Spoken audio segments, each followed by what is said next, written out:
ব্যবহার করব। পাশাপাশি হচ্ছে জমিতে কীটনাশক দেওয়ার ক্ষেত্রে আমরা সকল কৃষক ভাইরা আমরা কীটনাশক খালি হাতে এভাবে মিশাই খালি হাতে দিই।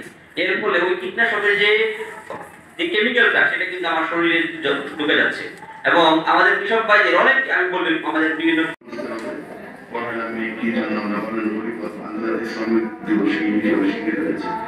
আমাদের সাবেক কাউন্সিলর সাহেব আপনাদেরকে বিস্তারিত বলেছে যে 1884 সালে আমেরিকা শিকাগো শহরে আমাদের যে দৈনন্দিন কর্মঘণ্টা 8 ঘন্টা দাবিতে শ্রমিক আন্দোলন করে তার পুলিশের গুলিতে বেশি শ্রমিক নিহত হয়েছে।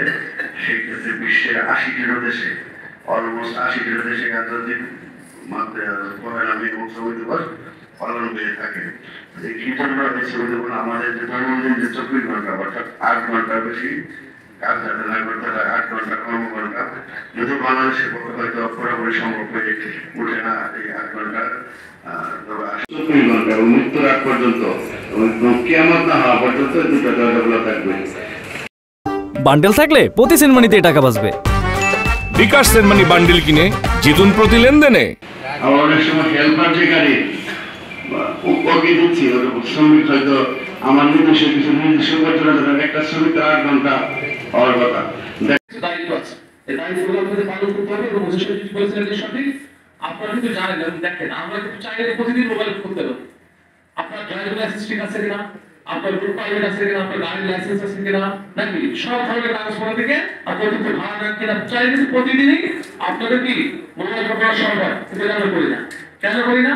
কারণ এতে আপনার স্বাভাবিক যে কাজকর্ম এতে বিঘ্ন ঘটবে, স্থবিরতা আসবে। এই কারণে কিন্তু আমরা করি না। তার কিন্তু আমরা দায়িত্ব এবং আমাদের নির্দেশনা দেওয়া থাকে। এই জন্য আমরা বলবো যে এটা না করা লাগে নিজ দায়িত্বে আপনি অবশ্যই লাইসেন্স দিবেন। কারণ আপনি জানেন যে যদি একটা রিভলভার অস্ত্রের লাইসেন্স ছাড়া যদি কেউ গুলি করে তাহলে সে কি খুনি এবং সেটা ফৌজদারি অপরাধ। একইভাবে আপনি যদি ড্রাইভিং লাইসেন্সের গাড়ি চালান অপরাধ করেন আপনি যদি গুলির পর্যায়ে পড়েন। এই জন্য আইন মানবেন, আপনার ড্রাইভিং লাইসেন্স নেবেন, আপনার গাড়ি লাইসেন্স করবেন, রুট পারমিট নেবেন, ফিটনেস গুলো ঠিক রাখবেন। কেমন এটি এক ধরনের নির্দেশনা। সাথে সাথে যেটি বলেছে এটি ইতিপূর্বেও ছিল কিন্তু আপনারা এটা মানেন না।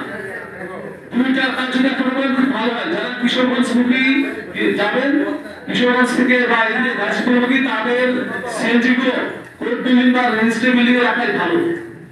এর তো অসুবিধা কিছু দেখি না। আপনাদের একজন লাইনম্যান আছে না? সিরিয়াল মেইনটেইন হয় তো আপনাদের। যেহেতু সিরিয়াল মেইনটেইন হয় তাহলে অসুবিধা কোথায়? অসুবিধা নাই তো। ওইটা হলে যানজট হবে না, ওখানে ব্যাপক জায়গা আছে। এই কাজটা আপনাদের করতে হবে। আমরা আইন শৃঙ্খলা নিয়ে সামনে বছরে বাস্তবায়ন করে দিব।